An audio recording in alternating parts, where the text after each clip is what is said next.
بسم اللہ الرحمن الرحیم الحمدللہ رب العالمین والصلاة والسلام علی سید المرسلین۔ عزیز طلباء و طالبات، حضور نبی کریم علیہ الصلاۃ والسلام کی سیرت طیبہ کے اس لیکچر میں ہم غزوہ بدر کے حوالے سے بات کریں گے۔ غزوہ بدر کا پس منظر، مقام بدر، مسلمانوں اور کفار کی تعداد اور جنگ سے قبل رات کو جنگ کی تیاریاں، اللہ کی بارگاہ میں دعا آہوزاری، اللہ تعالیٰ کا مدد و نصرت بھیجنا، صحابہ کرام کی جانثاری اور شہداء و مقتولین کی تعداد کے حوالے سے انشاءاللہ بات ہوگی۔ حضور نبی کریم علیہ الصلاۃ والسلام اور مسلمان جب مدینہ منورہ ہجرت کر آئے اور یہاں مسلمانوں کو ایک اسلامی ریاست کی شکل میں ایک الگ وطن ملا، امن ملا، سکون اور استحکام ملا، یہ بات کفار مکہ کے لیے ناقابل برداشت تھی۔ وہ کفار مکہ جو مسلمانوں کے اس وقت بھی درپے تھے جب ان میں سے بعض لوگ مکہ سے ہجرت کر کے حبشہ چلے گئے تھے، انہوں نے وہاں بھی ان کا پیچھا کیا اور نجاشی جو بادشاہ تھا حبشہ کا، اس کے ساتھ مذاکرات کیے کہ یہ ہمارے حوالے کر دیے جائیں، اگرچہ وہ عدل پسند بادشاہ تھا اور کفار کے مطالبات کو رد کر دیا گیا۔ اسی طرح جب مسلمان مکہ سے مدینہ کی طرف ہجرت کر رہے تھے تو وہاں بھی کفار مکہ کی پوری کوشش تھی کہ یہ لوگ ہمارے ہاتھ سے نکل نہ جائیں۔ مسلمانوں کو خفیہ طور پر وہاں سے ہجرت کرنی پڑی، اور پھر جب مسلمان مدینہ میں آ گئے تو کفار تب بھی چین سے نہیں بیٹھے اور انہوں نے مدینہ منورہ کے اندر رہنے والے جو منافقین تھے، ان کا جو رئیس تھا عبداللہ بن ابی، اس کے ساتھ ساز باز جاری رکھی تاکہ مسلمانوں کے لیے سرزمین مدینہ پر عدم استحکام پیدا کیا جائے۔ اور پھر چونکہ کفار مسلمانوں کے ساتھ ایک حالت جنگ کے اندر تھے تو انہیں یہ بھی خطرات تھے کہ ہمارے تجارتی کاروان جو مکہ سے شام کی طرف جاتے ہیں اور مدینہ سے ہو کے گزرتے ہیں تو مسلمان کہیں اس حوالے سے بھی ہمارے لیے خطرات پیدا نہ کریں، اور یہ ان کا خدشہ بالکل درست تھا۔ اسی دوران ایک قافلہ جو ابو سفیان کی قیادت میں مکہ سے شام کی طرف گیا، اور جب وہاں سے واپس لوٹ رہا تھا تو حضور نبی کریم علیہ الصلوۃ والسلام کو اس کی خبر ہو گئی، اور آپ نے مسلمانوں سے اس قافلے کے تعاقب کرنے کا مشورہ کیا۔ وہ قافلہ ابو سفیان اور قریش مکہ کے لیے بہت قیمتی تھا۔ اس کے اندر 1000 کے قریب اونٹ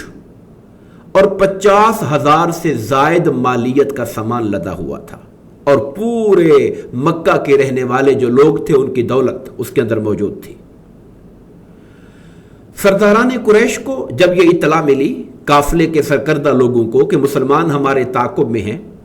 تو انہوں نے فوری طور پر زمزم غفاری نامی فرد کو مکہ بھیجا اور دہائی دی کہ اپنے قافلے کو، اپنے مال تجارت کو بچاؤ، اور مکہ کے اندر سے ایک لشکر تیار ہوا جو مسلمانوں سے جنگ کرنے کے لیے اور اس قافلے تجارت کو محفوظ کر کے بچا جانے کے لیے نکلا۔ ابو سفیان جو بہت دانش مند تھے، ہر طرح کے معاملات پہ نظر رکھے ہوئے تھے، انہیں جب مسلمانوں کے تعاقب کا خطرہ محسوس ہوا تو انہوں نے عام جو کاروانی روٹین کا جو راستہ تھا اس کو چھوڑ کر غیر معروف راستے سے نکل گئے اور مسلمانوں سے اپنے آپ کو بچا لیا۔ کفار مکہ سے ابو جہل کی قیادت میں نکل چکے تھے، انہیں بھی اطلاع کر دی گئی کہ ہمارا قافلہ محفوظ ہو گیا ہے، لہٰذا آپ واپس چلے جائیں۔ مگر ابو جہل جو طاغوت کا ایک سب سے بڑا نمائندہ اور کبر، غرور اور تکبر سے بڑا ہوا، اس نے تیش دلایا کہ نہیں، ہم ایسے نہیں جائیں گے، ہم اب نکلے ہیں تو ہم اپنی دھاک بٹھا کر جائیں گے، ہم بدر کے میدان تک جائیں گے، وہاں جا کر خیمے لگائیں گے، ناچ گانا، رقص و سرور کی محفلیں منعقد کریں گے تاکہ پورے علاقے کو ہماری طاقت کا اندازہ ہو جائے اور مسلمانوں پر ہماری دھاک بیٹھ جائے۔ جو بدر کا مقام تھا یہ مدینہ منورہ سے مکہ کا جو پرانا راستہ جاتا تھا وہاں سے تقریباً 80 میل کے فاصلے پر تھا۔ یہاں ایک کنواں تھا جس کے مالک کا نام بدر بن عامر تھا، اسی سے اس کنویں اور اس جگہ کا نام بدر پڑ گیا تھا۔ یہی وہ مقام تھا جہاں پر کفار مکہ اور مسلمانوں کی فوجیں جمع ہوئیں۔ اس جنگ میں مسلمانوں کی تعداد 313 تھی اور ان کے مقابلے میں کفار کا جو لشکر تھا وہ 1000 افراد پر مشتمل تھا۔ قرآن مجید کی سورہ الانفال میں اللہ تعالیٰ نے مسلمانوں سے ایک وعدہ کیا تھا کہ میں 2 قافلوں میں سے ایک قافلے پر تمہیں فتح یاب کروں گا اور کامیاب کروں گا۔ وہ قافلہ جو مال تجارت کا تھا، عام مسلمانوں کی دل کی خواہش تو یہ تھی کہ ہمیں وہ مل جائے کہ وہاں پر مال بھی ہے اور وہاں پر زیادہ جنگی طاقت بھی نہیں ہے، زیادہ زور لگائے بغیر اور جان و مال کو خطرات میں ڈالے بغیر ہمیں بڑا فائدہ حاصل ہو سکتا ہے۔ مگر اللہ پاک نے واضح کیا کہ اللہ کی منشا یہ تھی کہ وہ جو مکہ سے ابو جہل کی قیادت میں آنے والا 1000 کا کیل کانٹے سے لیس لشکر تھا تمہیں اس سے ٹکرائے تاکہ حق حق بن کے نکھر سکے اور باطل کے بھیجے پر اور باطل کے مغز پر ایک چوٹ پڑے تاکہ باطل کا نام و نشان کمزور ہو جائے اور مٹ جائے۔ حضور نبی کریم علیہ الصلوۃ والسلام ماہ رمضان کی 16 تاریخ کو بدر کے مقام پر پہنچے۔ وہاں پر جنگی حکمت عملی کے تحت جگہوں کے اوپر قبضہ کر لیا گیا اور حضور نبی کریم علیہ الصلوۃ والسلام نے اگلے دن کے کفار کا جو منظر پیش آنے والا تھا اس کی پہلے سے پیشین گوئی فرمائی اور باقاعدہ نشان لگا دیے کہ کس جگہ پر کفار کا کون سا سردار مارا جائے گا اور گرے گا۔ اور حضور نبی کریم علیہ الصلوۃ والسلام رات بھر اللہ تعالیٰ کی بارگاہ میں انتہائی آہوزاری کے ساتھ دعا کرتے رہے اور آپ کے یہ کلمات کتب احادیث کے اندر آئے کہ باری تعالیٰ یہ چھوٹی سی جماعت تیری عبادت کرنے والی، تجھے ماننے والی میں لے کر آیا ہوں، اگر آج ان کو شکست ہو گئی اور یہ نہ رہے تو مولا پھر تیرا نام لینے والا روئے زمین پر کوئی نہیں رہے گا۔ حضور نبی کریم علیہ الصلوۃ والسلام کی ردائے مبارک ہاتھوں کو اللہ کی بارگاہ میں دعا کے لیے اوپر اٹھانے سے نیچے گرتی تھی اور حضرت سیدنا صدیق اکبر بار بار سرکار دو عالم سے یہ عرض کرتے تھے کہ اللہ تعالیٰ یقیناً آپ کی دعا کو قبول فرمانے والا ہے اور آپ کی دعا اللہ کی بارگاہ میں سنی جائے گی۔ اور یہی ہوا۔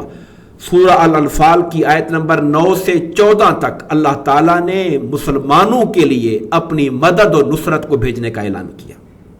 فرمایا کہ میں لشکر اسلام کی مدد کے لیے 1000 ملائکہ نازل کر رہا ہوں۔ اور پھر گھبراہٹ اور پریشانی کے اس ماحول میں اللہ تعالیٰ نے مسلمانوں پر ایک نیند اور اونگ طاری کی جس سے ان کے دماغی تھکاوٹ دور ہوئی، دلوں کی وحشت کم ہوئی، دلوں کو سکون ملا۔ اور اللہ تعالیٰ کی بارگاہ سے بارش بھی رحمت بن کے اتری۔ مسلمانوں والی جو سائڈ تھی وہ قدرے ریتلی تھی، جب وہاں پر بارش ہوئی تو وہ جم گئی، اور کافروں والی سائڈ کے اوپر بارش ہوئی تو وہاں مٹی سے ایک پھسلن کا ماحول پیدا ہو گیا۔ تو یہ بارش، ملائکہ کا نزول اور مسلمانوں کے لیے اس ماحول کے اندر اونگ اور نیند اللہ تعالیٰ نے اپنی مدد کے طور پہ نازل فرمائی۔ صحابہ کرام جن کی تعداد گرچہ کم تھی مگر جب مارکہ بدر بپا ہوا تو ان کا جوش ایمانی آسمان سے باتیں کر رہا تھا۔ عرب کا ایک دستور تھا کہ عام جنگ سے پہلے انفرادی جنگ ہوتی تھی اور دونوں لشکروں کے جو طاقتور لوگ تھے وہ مبارزت دیا کرتے تھے، یعنی اپنے مقابل کو طلب کرتے تھے کہ ہے کوئی ہم سے لڑنے والا۔ مکہ والوں کی جانب سے عتبہ بن ربیعہ، شیبہ اور ولید میدان جنگ کے اندر آئے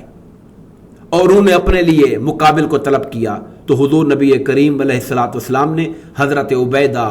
حضرت حمزہ اور حضرت علی کو ان کے مقابل بھیجا، اور انفرادی لڑائی میں مسلمانوں کے یہ تینوں